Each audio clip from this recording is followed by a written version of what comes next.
जय श्री कृष्णा दोस्तों। श्री कृष्ण जी ने कहा है कि अगर स्वयं के जीवन में हमें सुख चाहिए तो हमें दूसरों को सुखी रखना चाहिए। यह बात उतनी ही सच है जितनी कि यह बात भी सच है कि जैसा इंसान करता है वही इंसान पाता है। हमारे जीवन में कभी कभी अनुचित आचरण और सोच हमें अपनी खुशियों और सफलताओं से दूर ले जाते हैं। कृष्ण जी के वाक्य अनुसार जो श्रीमद् भगवत गीता के माध्यम से हमें मिले हैं, इस बात से अवगत कराते हैं कि हमें अपने जीवन से कांटे निकालने के लिए पहले दूसरों के कांटे निकालने पड़ेंगे। सहानुभूति और समझदारी उसका एक वृत्तांत हो सकता है, क्योंकि जब तक हम सहानुभूति और समझदारी नहीं रखेंगे तो कृष्ण जी के उस उपदेश का पालन अपने जीवन में नहीं कर सकेंगे, ना ही उसे अपने जीवन में उतार पाएंगे। कृष्ण उपदेश के अनुसार हमें सबके साथ सहानुभूति और समझदारी बनाए रखनी चाहिए। जब हम दूसरों के दुख और समस्याओं को समझते हैं और उनके साथ सहानुभूति रखते हैं, तब हमारे अपने जीवन में भी कांटों की मात्रा कम हो जाती है।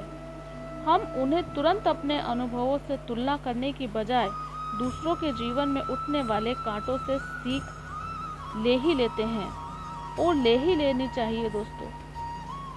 जब हम स्वार्थहीनता रखेंगे तो हमें स्वार्थहीनता के महत्व को अपने जीवन में उतारने का असर भी पता चलेगा, जो हमें सही मार्ग पर चलने और एक खुशहाल जीवन जीने के लिए प्रेरित करता है। हम यहाँ स्वार्थहीनता के माध्यम से उसके महत्व के बारे में चर्चा करेंगे, जो हमें इस सिद्धांत को अपने जीवन में अपनाने के लिए प्रेरित करेगा। जिस प्रकार श्री कृष्ण जी ने कहा है कि हम जो करते हैं जीवन में वही हमें आगे आने वाले जीवन में प्राप्त होता है, किंतु वही श्री कृष्ण जी ने यह भी कहा है कि पाप का हमें हमेशा विरोध करना चाहिए। तो क्या हम यह सोच लें कि अगर किसी के जीवन में कांटे आए हैं, यानी कि दुख आए हैं, तो वह उसके पहले के किए हुए कर्मों का प्रभाव है? तो क्या ऐसी स्थिति में उसे अपने कर्मों को भोगने के लिए अकेला छोड़ नहीं देना चाहिए? क्या ये दोनों बातें एक दूसरे के खिलाफ नहीं हैं? मैं आपको बताती हूँ दोस्तों, यह दोनों ही बातें अलग अलग हैं। यह दोनों ही उपदेश अलग ही सीख देते हैं, और दोनों ही उपदेश श्री कृष्ण जी के हैं, और इन दोनों का ही अपनी अपनी जगह पर उचित मूल्य है। यानी कि दोनों को ही हमें सराहना है और दोनों को ही अपने जीवन में उतारना भी है। जैसे कि पहली बात यह है कि जो बोएगा वो काटेगा। किसी के जीवन में अगर दुख आ गया है तो हम उसका कुछ नहीं कर सकते हैं। अगर हम उसकी मदद भी करते हैं तो थोड़े समय के लिए वह इंसान हमसे सुख पा लेता है, लेकिन क्योंकि उसका कर्मों का खाता अभी भरा नहीं है, तो उसको अपने जीवन में फिर न किसी रूप में उन कांटों को अपने शरीर या मन पर मिलने से कोई नहीं रोक सकता है। दोस्तों, यह जीवन हमें अपने किए हुए कर्मों के आधार पर ही मिलता है। जो भी हम अपने वास्तविक जीवन में करते हैं, उसका आने वाले समय में हमें भुगतान करना ही पड़ता है।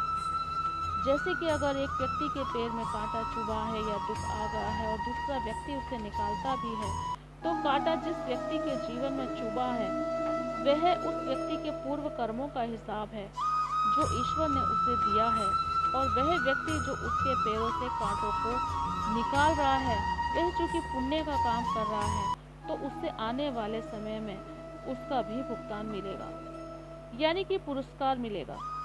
एक व्यक्ति जिसके पैरों में कांटा चुभा, उस व्यक्ति के पैरों में उसके जीवन में कुछ दुख आए तो वह दुख उसको परेशान कर गए, तो वह रोने लगा। उस वक्त उसके दिमाग में बिल्कुल भी यह बात नहीं आएगी कि यह दुख उसके जीवन में क्यों आए हैं, क्योंकि वह दुखों में इस कदर घिर जाता है कि उसको कुछ एहसास ही बाकी नहीं रहता है, सिवाय इस एहसास के कि वह दुखी है। अगर हम अपने दुखों को भी उसी हिसाब से अपना लें जितने हिसाब से हम सुखों को अपनाते हैं, तो हमारे जीवन में दुखों की दशा का हमारे ऊपर कुछ कम असर होगा। साथ ही हमें वह रास्ते मिलेंगे जो ईश्वर ने हमें प्रदान किए हैं, क्योंकि ईश्वर ने हर कर्म का एक कर्म फल लिखा है।